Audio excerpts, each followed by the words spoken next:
오늘 신명기, 신이 명하시는 것을 기억하라는 제목으로 말씀을 나누겠습니다. 제가 전도사 때 성경을 어떻게 하면 쉽게 가르칠 수 있을까 그렇게 고민하다가 신명기에 딱 도착했어요. 그래서 신명기는 어떻게 설명하는 게 좋을까? 그러니까 신명기 앞에 이름을 따가지고 신이 명하시는 것을 기억하라.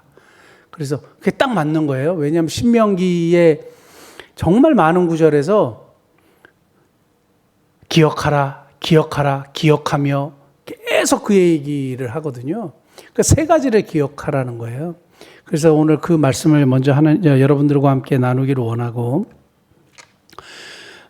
그래서 하나님께서 정말 명하시는 것이 무엇인지 한번 살펴봤으면 좋겠습니다. 저는 이번에 저희가 갈라 그러다가 전쟁이 터져서 이스라엘 성지순례를 못 가지 않았습니까? 그런데 이스라엘 수도인 텔아비브에 보면, 텔아비브에 가면 박물관이 있대요. 근데 그 벽에 이렇게 쓰여 있답니다. To remember the past 이렇게 돼 있대요. 과거를 기억하라. 그 다음에 to live the present. 그래서 현재를 살아라. 그 다음에 to trust the future. 미래를 확신해라. 이렇게 돼 있대요. 과거를 기억하고 현재를 살고 미래를 확신해라. 근데 이게 딱 신명기의 말씀인 거예요. 왜냐하면 신명기는 모세가 3편의 설교를 했거든요. 모세가 죽기 전에 3번의 설교를 한 게 신명기고, 신명기의 원래 뜻은 두 번째 율법, 두 번째 계명 이런 뜻이에요. 왜냐하면 첫 번째 율법을 받았던 1세대들이 광야에서 다 죽었거든요. 근데 모세가 죽기 전에 다시 이 율법의 말씀을 받았던 말씀을 2세대들에게 말씀을 전해야 될 거 아니에요. 1세대들이 이미 모세로부터 들었고 알아왔는데 2세대들은 잘 모를 거 아닙니까, 율법을. 그러니까 다시 얘기하는 거예요. 그래서 두 번째 율법이다 이렇게 얘기합니다. 첫 번째 율법은 1세대들에게, 두 번째 율법은 2세대들에게, 광야에서 태어난 2세대들에게 이제 율법의 말씀을 증거하는 것이 이제 신명기인데, 이 신명기에는 3편의 설교로 되어 있어요. 3편의 설교 첫 번째가 기억해라 이거예요. 뭘 기억하는지 제가 이제 말씀을 드리겠습니다. 두 번째는 하나님께서 현재 이렇게 살기를 원하신다. 그래서 이렇게 살아라 하는 것에 대한 이야기고, 세 번째는 이렇게 하나님의 말씀을 지키고 살면 복을 받을 것이다 하는 것에 대한 이야기예요. 이제 이런 것을 통칭해가지고 하나님께서 이제 기억하며 살아라고 이제 계속 말씀하시는데, 오늘 3가지 한번 살펴보면 좋겠습니다. 첫 번째, 우리 5장 15절 말씀 다시 보시면, 5장 15절 말씀 다시 보시면 이렇게 되어 있습니다. 너는 기억하라. 그 다음에 뭘 기억하라 그랬냐면, 너가 애굽 땅에서 종이 되었더니 내 하나님 여호와가 강한 손과 편팔로 거기서 너를 인도하여 내었나니 이렇게 되어 있습니다. 그 다음에 15장 15절, 신명기 15장 15절, 너는 애굽 땅에서 종 되었던 것과 내 하나님 여호와께서 너를 속량하셨음을 기억하라 이렇게 되어 있습니다. 이건 뭐냐 하면 하나님이 너희를 구원해 주셨던 것을 기억하라 이거예요. 과거 이스라엘 백성들에게, 2세대들에게도 변함없이 하나님이 말씀하시는 것은 하나님이 너희를 어떻게 구원해 내셨는지를 기억해라. 하나님의 그 능하신 손으로 너희를 어떻게 구원해 내셨는지 기억하라. 오늘날도 우리에게 동일하게 적용되는데, 우리가 꼭 기억해야 될 것이 있어요. 그것이 예수 그리스도를 통하여 우리를 구원하신 하나님의 그 능력, 하나님의 그 역사, 하나님의 그 사랑이에요. 뭘 기억하라? 주님이 우리를 구원하셨다는 그 사실을 기억하라 이거예요. 이거는 구약에 있었던 이 신명기서에 기록되어 있던 그 대상인 이스라엘 백성들 2세대들에게 말씀하시는 것뿐만 아니라 오늘을 살아가는 저와 여러분들에게 기억하라고 우리에게 도전하는데, 뭘 기억하느냐? 우리를 구원하신 하나님, 예수 그리스도의 그 십자가를 통해서 우리를 구원하신 그 역사를 기억하라는 겁니다. 그러면서 출애굽기 민수기 16장 3절, 출애굽기가 16장 3절, 유교병을 그것과 함께 먹지 말고 이래 동안 무교병 곧 고난의 떡을 그것과 함께 먹으라. 이는 너가 애굽 땅에서 급히 나왔음이라. 이같이 행하여 내 평생에 항상 내가 애굽 땅에서 나온 날을 기억할 것이니라. 애굽 땅에서 나온 거를 기억하래요. 그래서 뭘 먹으라 그러냐면 무교병을 먹으래요. 이게 유월절을 지키라는 얘기거든요. 요 16장에서 이야기하는 것은 유월절을 지켜라. 이 유월절이 뭡니까? 이스라엘 백성들이 출애굽하기 바로 전에 하나님께서 하나님의 그 죽음의 사자가 유월했다, 넘어갔다. 이스라엘 백성들은 넘어가고 애굽의 장자들은 다 죽지 않았습니까? 그래서 이 유월절이 어떤 구원을 상징하는 건데, 이 유월절을 지키면서 뭐를 하라고요? 하나님이 어떻게 구원하셨는지 기억하라. 그래서 지금도 이단들 중에 이 하나님의 교회는 유월절을 지키라고 얘기합니다. 이 말씀을 가지고 유월절을 항상 기억하고 지키라고 명령하셨기 때문에 지켜야 된다, 이렇게 하는데, 여기에 모순이 뭐냐 하면 유월절을 지킬 때 뭘 하는지 아세요? 양을 잡아요. 양을 잡잖아요. 근데 우리 안 잡잖아요. 그리고 피도 문설주에, 좌우 임방과 문설주에 바르지 않습니까? 근데 우리는 그런 거 하지 않잖아요. 왜냐하면 예수님이 유월절에 어린 양이 되셔서 십자가에 완전히 못 박히시고 피를 흘려서 우리의 모든 죄를 사하시고 속량하셨기 때문에 우리는 더 이상 이런 유월절에서 지내는 그런 의식을 행하지 않습니다. 다만 그 의미요, 주님이 우리를 구원하신 그 의미를 우리가 기억하고 생각하는 거죠. 그래서 우리는 유월절에 절기를 지키지 않지만 우리가 고난주간을 기념하면서 예수님이 우리를 위해서 고난당하시고 십자가에 못 박히셨구나, 그래서 그걸 지키고, 예수님이 정말 부활을 하셔서 우리의 모든 구원을 이루신 것을 기념하기 위해서 부활절을 우리가 지키죠. 그래서 이러한 절기를 지킴으로 뭘 생각하느냐? 주님이 나를 구원하셨다는 것. 성만찬을 왜 하는지 아세요? 주님이 나를 구원하셨다는 것을 기념하기 위해서, 기억하기 위해서 하는 거예요. 그래서 이 예수님이 나를 구원하셨다는 것을 항상 생각하는 것, 기억하는 것 가장 중요합니다. 내가 구원받은 하나님의 자녀라는 것 늘 기억하고, 하나님이 내 아버지시라는 것 늘 기억하고. 왜 나를 구원하셨겠어요? 나를 너무 사랑하시기 때문에 구원하셨다는 겁니다. 그래서 이것을 항상 기억하고 있으면 우울해지다가도 갑자기 그래서 회복되는 거예요. 그래서 나를 구원하신 하나님의 그 사랑과 그 역사를 기억하는 겁니다. 거기는 또 뭐가 있느냐? 너무너무 힘들 때 하나님 앞에 부르짖었더니 그 부르짖음을 들으신 거예요. 그러니까 구원을 기억하면 많은 것들이 생각나죠. 내가 힘들었을 때, 어려웠을 때, 하나님이 나의 기도를 들으시고 도와주셨구나, 구원해 주셨구나. 내가 이러한 상황에서 살았지만 하나님이 나를 생각하셨구나. 그러니까 구원을 생각하면, 그 구원을 기억하면 정말 많은 것들이 생각이 나고 회복이 되고 하나님에 대한 은혜에 감사가 되는 거죠. 그래서 구원을 기억하면 감사하는 기도 제목이 생기고 감사하는 일들이 계속 생기는 겁니다. 사랑하는 우리 미사모의 성도 여러분, 우리의 구원을 항상 기억하며 나 때문에 나를 대신하여 나를 위하여 돌아가신 십자가의 은혜를 늘 기억하며 사시는 저와 여러분 되시기를 바랍니다. 그 다음에 9장 7절 한번 볼까요? 신명기 9장 7절.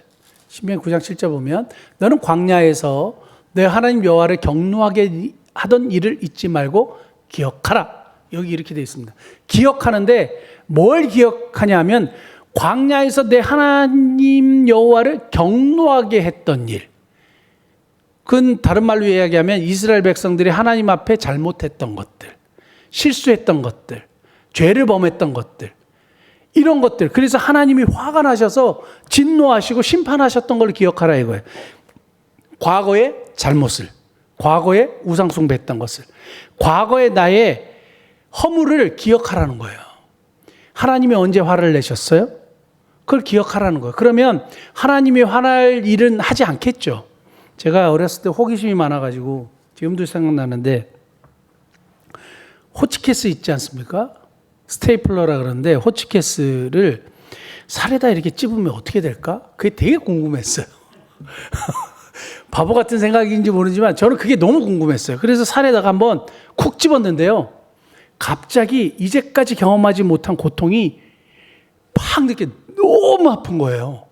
쇠가 여기 안으로 팍 파고 들어가는데 너무 아파서 소리를 질렀거든요. 제가 누르고도. 그 다음부터 제가 호치키스를 가지고 여기다가 찝을까 안 찝을까요? 안 찝어요. 왜냐하면 그 고통의 의미를 너무너무 잘 알기 때문에 그런 어리석은 일을 하지 않습니다. 마찬가지로 하나님이 이것을 왜 기억하라고 하냐 하면, 과거의 잘못을 통해서 너의 그러한 아주 잘못된 죄를 범함으로 인해서 하나님이 너무 경노하시고 화를 내시고 벌을 내리시기 때문에 이거 기억해. 다시는 그러면 안 돼 하는 의미예요. 그러니까 우리가 어떤 잘못을 범해서 거기에 대한 엄청난 교훈을 받았으면 다시 그걸 하면 안 된다는 얘기예요. 왜냐하면 하나님이 화를 내시고 우리에게 주실 복들이 변하여 화가 되니까 절대 그렇게 하면 안 된다는 겁니다. 우리 크리스찬들이 이러한 하나님이 화내시는 것을 알면서도 행하는 일들이 있어요. 하지 말라는 거예요. 그거 기억해. 하나님이 진짜 화를 내셔. 하나님이 그거 기뻐하지 않으셔. 하나님이 원하시지 않으셔. 하면서도 어떻게 해요? 또 하는 거예요. 그럼 안 된다 이거예요. 이스라엘 백성들이 이러한 기억하라는 말씀을 들었음에도 불구하고 어떻게 해요? 똑같은 전철을 밟는 거예요. 내가 기억하라고 했잖아. 그렇게 말을 했잖아. 하나님이 계속 말씀하심에도 불구하고 우리가 그 과거의 역사를 거울 삼지 못하는 것은 누구의 책임이냐 하면 우리의 책임이에요. 그러니까 보면 고난이나 어려움을 당하는 것의 대부분 99.9%의 책임은 우리에게 있어요. 왜냐하면 주님이 충분하게 우리에게 말씀하셨고 그러면 안 된다고 얘기했고 그러면 주님이 경로하신다고 얘기했는데도 불구하고 우리가 그런 똑같은 잘못을 범하기 때문에 그렇습니다. 그래서 신명기의 그 2세대들에게 계속 강조합니다. 뭐라고? 과거에 잘못했던 것, 하나님이 화내셨던 것 기억해라. 그럼 그거 하지 말라는 얘기잖아요. 마지막 세 번째는 8장 18절, 신명기 8장 18절 이렇게 되어 있습니다. 내 하나님 여호와를 기억하라. 뭘 기억하라? 그가 내게 재물 얻을 능력을 주셨습니다. 이렇게 되어 있습니다. 이게 무슨 말이냐면 가나안 땅에 들어가거든 너희들이 잘 살게 될 거야. 약속의 땅에 들어가면 너희들이 잘 살게 될 거야. 내가 약속한 대로 그렇게 될 거야. 그런데 꼭 기억해. 이러한 것들을 주신 분이 하나님이시라는 걸. 이거거든요. 너무 단순한 말씀인데 이스라엘 백성들이 어떻게 돼요? 까먹어요. 자기 힘으로 된 줄 알아요.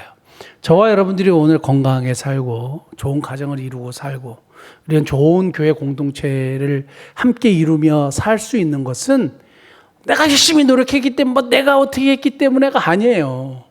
하나님이 하신 거예요. 하나님이 은혜를 베풀어 주셨고 좋은 가정 이루게 하셨고 나에게 재물을 얻을 수 있는 능을 주셔서 재물을 얻게 하신 거예요. 물론 여기에 내 노력이 없다는 게 아니에요. 근데 그 하나님이 허락하시지 않으면 이게 이루어지지 않은 건데 하나님이 그런 능력을 주셨기 때문에 우리가 이런 재물도 얻게 되고 이런 삶을 누리게 되었다는 것을 기억하라는 겁니다. 풍성케 하시고 부욕케 하시는 분이 하나님이셨다는 것. 그리고 나에게 주신 것이 다 하나님의 거라는 신앙 고백을 하나님이 하기를 원하신다는 겁니다. 자, 이러한 하나님이 우리에게 능력을 주셨다는 것을 기억해라. 이게 다 네가 한 것이 아니다. 절대 그런 잘못에 빠지지 마라. 제가 예전에 그 호가호의라고 여우가 호랑이인 채 한다고 기억나십니까? 그러니까 호랑이한테 여우가 잡혀먹을 쯤 됐을 때 이 천지신명이 사실은 내가 동물의 왕이 되도록 이렇게 했다고. 그러니까 뭔 소리냐 이렇게 얘기하니까 내가 증거를 보여주겠다고. 나를 따라오라고. 내 뒤에 뒤쫓아오면 동물들이 다 나한테 절을 할 거라고. 그래서 진짜 호랑이가 어슬렁어슬렁 뒤를 따라가니까 동물들이 다 절을 하는 거예요. 보니까 사실은 누구 때문에 절을 하는 거냐? 호랑이 때문에 절을 한 거예요. 그러니까 뒤에 백그라운드가 자기 때문에 한 게 아닌데 자기 때문이라고 착각하면 그것만큼 어리석은 일이 없다 이거죠. 그러니까 우리가 우리의 힘으로 된 것 같지만 영광을 내가 받으면 그 위험한 겁니다. 절대 그렇게 하지 말아라 이거예요. 나에게 주신 것이 하나님의 허락하신 것이고 재물 얻을 능력도 하나님이 주신 것이고 내가 이러한 가정을 이루고 우리 자녀를 다 건수하면서 사는 것이 내가 다 노력하고 내가 다 했은 것 같지만 하나님이 허락하시지 않으면 안 되었다는 사실을 우리가 꼭 기억하며 살기를 원하시는 겁니다. 자, 세 가지 기억하라 그랬습니다. 첫 번째, 나를 구원하셨다는 것 기억하라 그랬고 과거에 잘못했던 것 하나님이 그래서 화를 냈던 것을 기억해서 다시 그러한 잘못을 범하지 말라는 것 그 기억하라 그랬고 세 번째는 지금 나에게 주신 재물이나 나에게 주신 여러 가지 모든 것들이 하나님이 주셨다는 것, 그 기억하라는 거예요. 근데 왜 이걸 기억하며 살라고 하셨을까? 결론입니다. 7장 12절. 너희가 이 모든 법도를 듣고 지켜 행하면 내 하나님 여호와께서 내 조상들에게 맹세하신 언약을 지켜 내게 인애를 베풀 것이라. 13절. 곧 너를 사랑하시고 복을 주사 너를 번성하게 하시되 내게 주리라고 내 조상들에게 맹세하신 땅에서 너 소생에게 은혜를 베푸시며, 너뿐만 아니라 내 소생에게도요, 내 토지 소산과 곡식과 포도주와 기름을 풍성하게 하시고 너 소와 양을 번식하게 하시리니 너가 복을 받음이 만민보다 훨씬 더하여 너희 중에 남녀와 너희 짐승의 암수에 생육하지 못함이 없을 것이며, 여호와께서 또 모든 질병을 내게서 멀리하사 너희가 아는 애굽의 악질에 걸리지 않게 하시고 너를 미워하는 모든 자에게 걸리게 하실 것이라. 그 다음, 내 하나님 여호와께서 너에게 넘겨주신 모든 민족을 너 눈이 긍휼히 여기지 말고 진멸하며 그들의 신을 섬기지 말라. 그것이 내게 올무가 되리라. 아멘. 하나님이 왜 이토록 계속 기억하며 살도록, 이렇게 지키며 살도록 하나님의 법도와 뜻을 기억하고 지키며 살도록 말씀하셨느냐? 결국에는 우리가 복받고 그 누리고 살기를 원하시는 하나님의 마음이에요. 사랑하는 성도 여러분, 하나님이 왜 이렇게 우리에게 계속 기억하며 살라고 하셨냐? 구원을 기억하고, 하나님이 화내셨던 것을 기억하고, 하나님이 모든 것을 다 주셨다는 것을 고백하며 살라고 말씀하신 이유는 우리가 하나님이 주시는 복을 풍성하게 누리고 살기를 원하시는 하나님의 뜻이 있기 때문에 그렇습니다. 번성케 하시고 풍성케 하시고 번식하게 하시고 질병을 멀리 하시고 이런 복을 주시기 위해서 하나님은 오늘도 우리에게 기억하라 말씀하시는 겁니다. 세 가지 기억하며 사십시다. 첫 번째, 하나님이 나를 구원하셨다는 것. 두 번째는 하나님이 이런 잘못을 범하면 진노하신다는 것. 세 번째는 이 모든 재물을 얻을 능력을 하나님이 주셨다는 것. 그 기억하시며 고백하며 사시는 저와 여러분 되시기를 축복합니다. 기도하시겠습니다.